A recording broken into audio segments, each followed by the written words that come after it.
ఆంధ్రుల ఆత్మ గౌరవం మోసే మన యువ నేతగా వచ్చాడదిగో చూడరా లోకేశుడై. రాజకీయాల్లో వారసత్వం అనేది ఒక ప్రారంభం మాత్రమే, కానీ నాయకత్వం అనేది స్వయంగా సంపాదించుకోవాల్సింది. స్టాన్ఫోర్డ్ విశ్వవిద్యాలయం నుంచి పట్టా పొందిన ఒక విద్యావంతుడు ఆంధ్రప్రదేశ్ రాజకీయాల్లో అత్యంత ప్రభావవంతమైన నేషనల్ వర్కింగ్ ప్రెసిడెంట్ స్థాయికి ఎలా ఎదిగారు?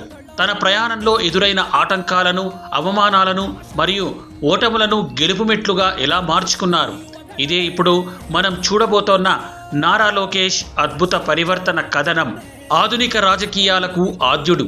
స్టాన్ఫోర్డ్ వంటి ప్రతిష్టాత్మక విద్యాలయంలో పొందిన విజ్ఞానాన్ని లోకేష్ గారు తన తండ్రి అడుగుజాడల్లో కేవలం పరిపాలనకే పరిమితం చేయలేదు. పార్టీ యంత్రాంగాన్ని డిజిటలైజ్ చేయడంలో ఆయన ఒక విప్లవాన్ని తీసుకొచ్చారు.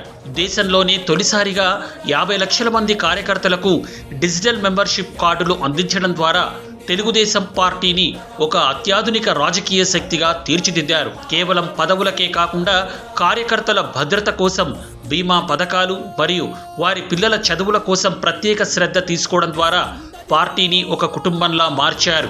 మంత్రిగా అభివృద్ధి ముద్ర. పరిపాలనలో ఆయన తనకంటూ ఒక ప్రత్యేక శైలిని ఏర్పరచుకున్నారు. ఐటీ మరియు పంచాయతీరాజ్ మంత్రిగా ఆయన వేసిన అడుగులు అద్వితీయం. రాష్ట్ర వ్యాప్తంగా 25 లక్షల ఎల్ఈడి వీధి దీపాలను ఏర్పాటు చేయడం ద్వారా గ్రామాల్లో చీకట్లను తొలగించారు. గూగుల్ వంటి గ్లోబల్ దిగ్గజ సంస్థలతో చర్చలు జరిపి ఆంధ్రప్రదేశ్ను ఇన్వెస్ట్మెంట్ హబ్గా మార్చడంలో ఆయన కీలక పాత్ర పోషించారు. రెడ్ టేపిజం స్థానంలో రెడ్ కార్పెట్ విధానాన్ని తీసుకొచ్చి పారిశ్రామికవేత్తలకు భరోసానిచ్చారు. ఓటమి నేర్పిన పాఠం, యువగళమిచ్చిన గెలుపు. 2019 మంగళగిరి ఓటమి లోకేష్ గారిని కుంగదీయలేదు. అది ఆయనకు ప్రజల మధ్యకు వెళ్లే గొప్ప అవకాశాన్ని ఇచ్చింది. 448 రోజుల పాటు సాగిన యువగళం పాదయాత్ర ఆయనలోని అసలైన నాయకుడిని బయటకు తెచ్చింది. 3000 కిలోమీటర్లకు పైగా సాగిన ఈ ప్రయాణంలో ఆయన ఎండను వానను లెక్క చేయకుండా సామాన్య ప్రజల కష్టాలను ఆలకించారు. ఈ పట్టుదలే 2024లో అదే మంగళగిరి నుంచి 91,000 ఓట్ల భారీ మెజారిటీతో ఆయనను అసెంబ్లీకి పంపింది.